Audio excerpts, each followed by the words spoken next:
Why do Muslim immigrants often choose to settle in non-Islamic countries? A question that many of us have pondered upon. It's an intriguing phenomenon, isn't it? Migration in itself is a vast and complex topic. It's a global phenomenon that has shaped societies and cultures for centuries. People move around for a myriad of reasons: economic opportunities, political stability, or simply the allure of a different lifestyle. Now let's narrow down our focus a little bit.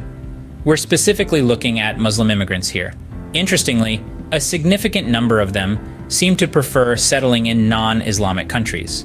This might seem counterintuitive at first, given the cultural and religious differences they might face in these new environments.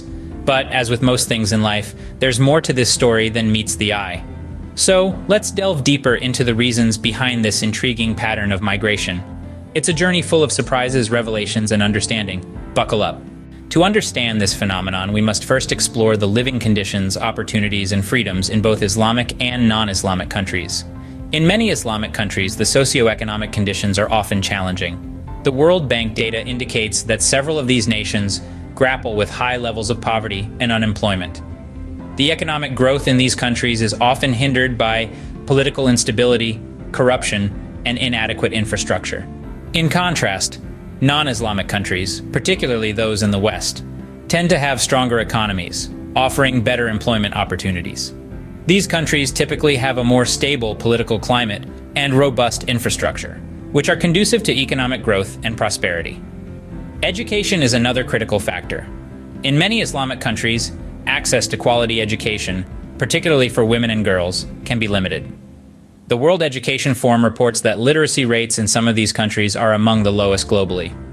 On the other hand, non-Islamic countries often boast top-tier educational institutions and a higher literacy rate.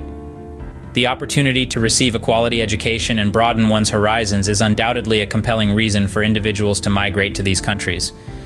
Then there's the question of personal freedoms. Freedom House's annual report on global freedom highlights that many Islamic countries have restrictive laws that can limit personal freedoms, particularly for women and religious minorities. In contrast, non-Islamic countries, especially those in the West, generally uphold principles of individual liberty and human rights.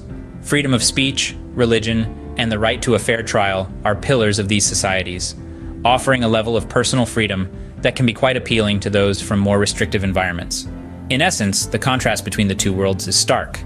The potential for a better life, characterized by economic stability, educational opportunities, and personal freedoms, is a powerful draw for many Muslim immigrants towards non-Islamic countries.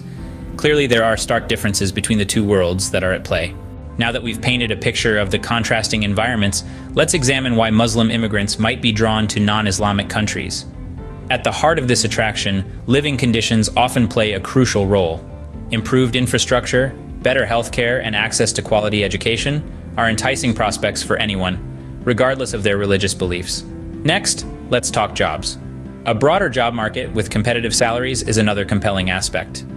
For many, the opportunity to build a prosperous career, provide for their families, and secure a future for their children is a strong motivator. Lastly, personal freedoms.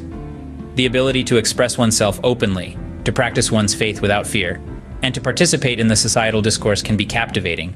These freedoms, though not absolute, are often more accessible in non-Islamic countries. It seems that the promise of a better life could be a powerful magnet. So, what have we learned from our exploration of this migration pattern? Our journey has taken us through the tale of two worlds, the Islamic world and the non-Islamic world, and the vast differences between them. We've looked at the conditions and opportunities that each presents, and how these factors might influence the decisions of Muslim immigrants. We've seen that, despite cultural and religious ties to Islamic countries, many Muslim immigrants are drawn to non-Islamic countries.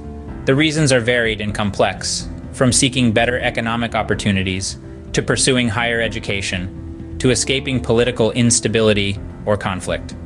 We've also noted that it's not just about the destination, but the journey itself.